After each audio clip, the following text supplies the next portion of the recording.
Halo guys, jumpa lagi dengan saya Ahmad DS Kiai Marketing di channel saya. Dan hari ini kita mau review bisnis yang pastinya kamu udah tunggu-tunggu, yaitu Bebek Kaleo. Bebek Kaleo ini luar biasa guys. Dia mulai dari di bengkel ya, hanya di pelataran bengkel, dan saat ini sudah menjadi sebuah bisnis kuliner yang sangat besar, sangat luar biasa.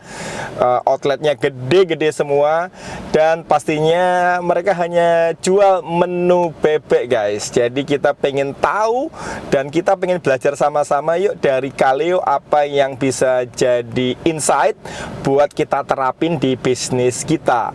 Itulah salah satu poin kelebihan dari channelnya Kiai Marketing. Ayo kita ke salah satu cabangnya, yaitu di Cibubur, tepatnya di Jalan Transyogi. Mari kita jalan guys. Di areanya dekat SMP Al Azhar ya. Nah ini kebetulan outletnya gede-gede begini guys, kalau Kaleo itu ya. Dan ini aku sering makan di sini terus terang. Dan ini salah satu the best outlet Kaleo yang menurut saya paling standar, paling nyaman, dan paling enak ya. Nah, Kaleo itu menurut saya masih ada sedikit beda-beda rasa guys antara satu cabang sama cabang lainnya. Itu opini pribadiku ya, kamu buktikan sendiri. Nah, makanya kalau outlet Kaleo itu aku paling seneng di sini, di Cibubur. Yuk kita lihat kenapa aku seneng di sini. Kamu bisa lihat di videonya. Siang Mbak. Nah, ya, aku udah pesen nih bebek setengah ekor. Ini bebeknya bebek muda guys. Jadi di Kaleo itu salah satu signature menunya itu adalah bebek muda, karena Kaleo ini adalah pelopor ya restoran yang menggunakan bebek muda. Bebek muda itu bebek yang beratnya itu masih 0,7 kilo guys, kemudian dipotong dua, jadi ini adalah setengah badannya guys.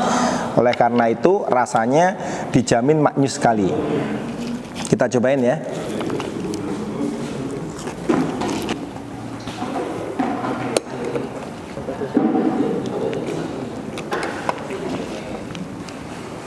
Nah, bebeknya di Kaleo ini dia punya kekuatan tersendiri guys. Jadi selain dia pakai bebek muda, di Kaleo ini adalah rasanya itu nggak amis.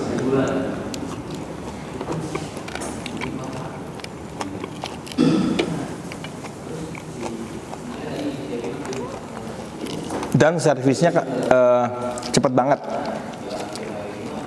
Jadi nggak lebih dari 15 menit bebeknya sudah terhidang di meja kita.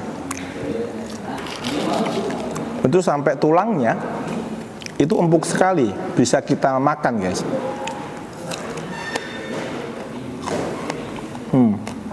Sampai empuk ke tulang-tulangnya. Itu berkat inovasi Kaleo guys, yang sejak awal dia menerapkan manajemen mutu yang baik sekali ya. Saya juga membahasnya di buku Sedapnya Bisnis Kuliner bersama Pak Kuat. Di situ kita sebut bahwa bisnis kuliner itu prinsip pertamanya adalah harus punya central kitchen guys. Jadi bebek Kaleo ini punya central kitchen. Pemrosesan itu ada di Bekasi ya. Sehingga apa? Sehingga rasanya semuanya standar ya, sudah diungkep di sana. Kemudian bahkan sambelnya ini juga dari central kitchen guys. Jadi di outletnya itu tinggal menggoreng dan memanaskannya. Lalu bebek ini katanya sih ya, itu digorengnya pakai minyak kelapa ya, bukan minyak kelapa sawit. Jadi benar-benar minyak kelapa yang zaman dulu itulah guys ya. Mereknya mungkin kamu bisa tahu, di pasaran ada yang inisial B itu. Jadi dengan adanya dia menggoreng pakai minyak kelapa, ini rasanya memang lebih tasty, lebih gurih. Nah kabarnya resep bebek ini dikumpulin dari ratusan resep yang diteliti oleh ownernya Pak Hendri ya pada tahun 2005. Mereka mengawalinya di sebuah bengkel ya yang sederhana sekali di daerah Cempaka Putih, yang sewanya itu sangat murah sekali guys, hanya 4 sampai 5 juta. Pak Hendri kala itu hanya bermodalkan 15 juta rupiah, 10 juta modalnya dia, 5 juta adalah modal dari kakaknya ya. Lalu kemudian Kaleo ini berkembang menjadi satu bisnis yang sangat besar ya, mulai ditata ya dengan proses yang cukup sistematis ya, bertahap, dan mereka tidak menggunakan sistem kemitraan atau franchise. Mereka semua outlet-outletnya ini didanai sendiri dari dana yang mereka dapatkan dari keuntungan yang disisihkan dan juga dari pinjaman bank. Jadi tidak ada kemitraan. Jadi semua Kaleo ini adalah milik mereka sendiri ya, milik para owner yang terdiri dari kakak beradik dan suami istri. Jadi ada 4 orang ya yang memiliki Kaleo ini.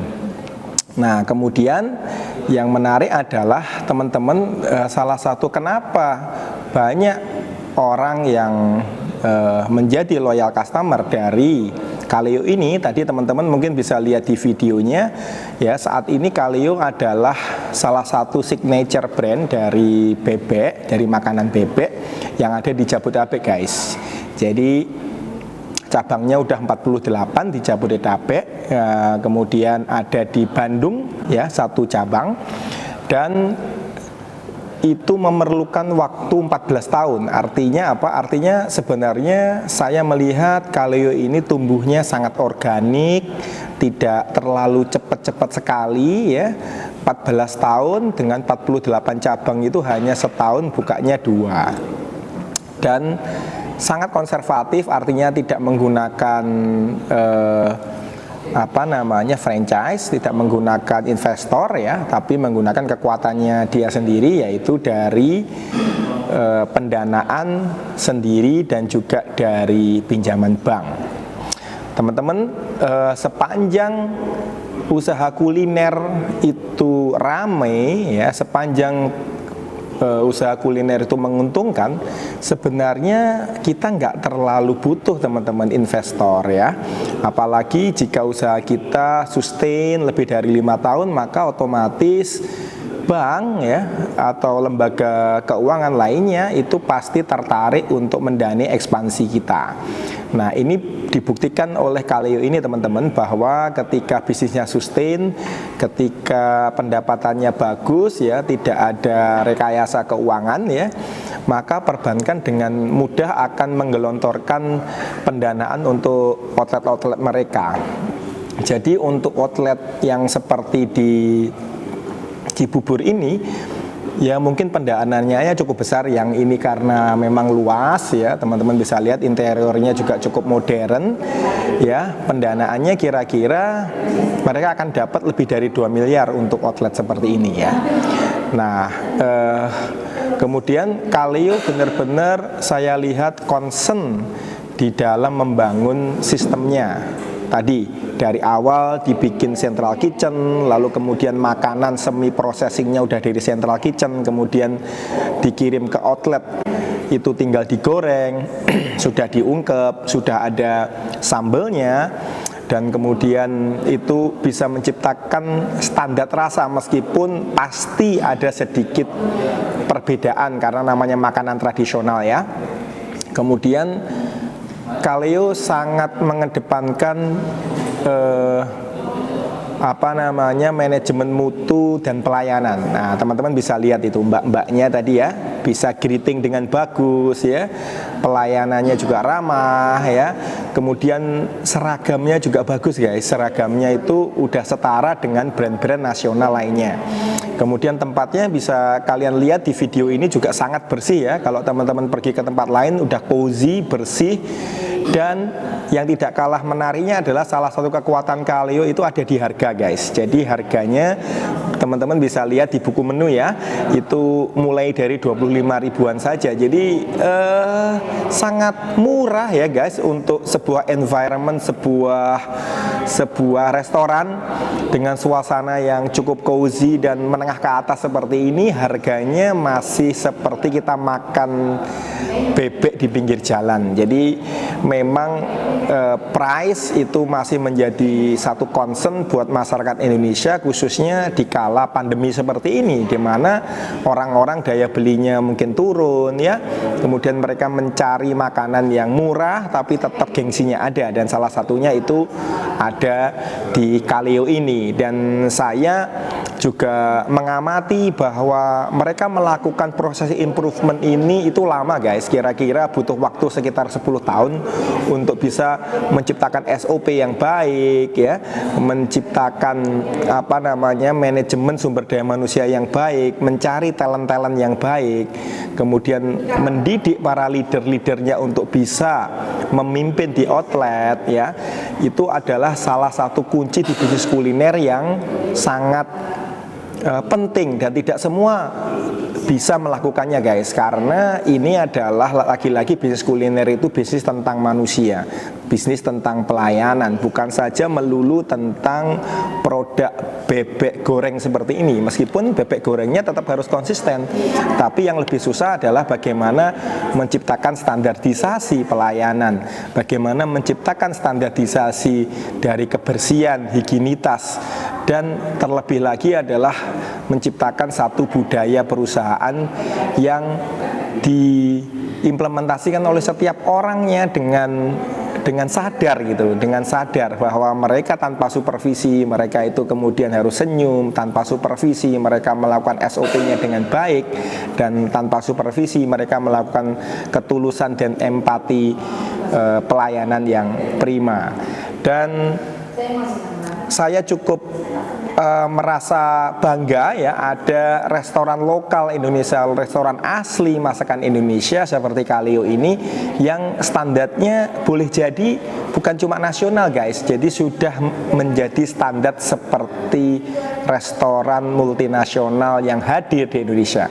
Semoga Kaleo bisa tetap eksis ya guys, dan kamu bisa belajar banyak dari Kaleo tadi, khususnya bagaimana mengelola SDM, bagaimana mengelola mutu, bagaimana mengelola pendanaan, bagaimana bahkan bersabar dan istiqomah melakukan proses, tidak buru-buru melakukan ekspansi yang besar tanpa perencanaan yang pasti, tanpa bisa jaga kualitas ya. Itu benar-benar sebuah hal yang bisa kita tiru dan merupakan pelajaran baik dari Kaleo. Demikian sekilas review tentang Kaleo. Nanti di lain kesempatan kita akan coba ngobrol dengan manajemennya. Siapa tahu mereka mau sedikit berbagi tips dengan kita. Terima kasih. Salam berkah Kiai Marketing. Wassalamualaikum warahmatullahi wabarakatuh.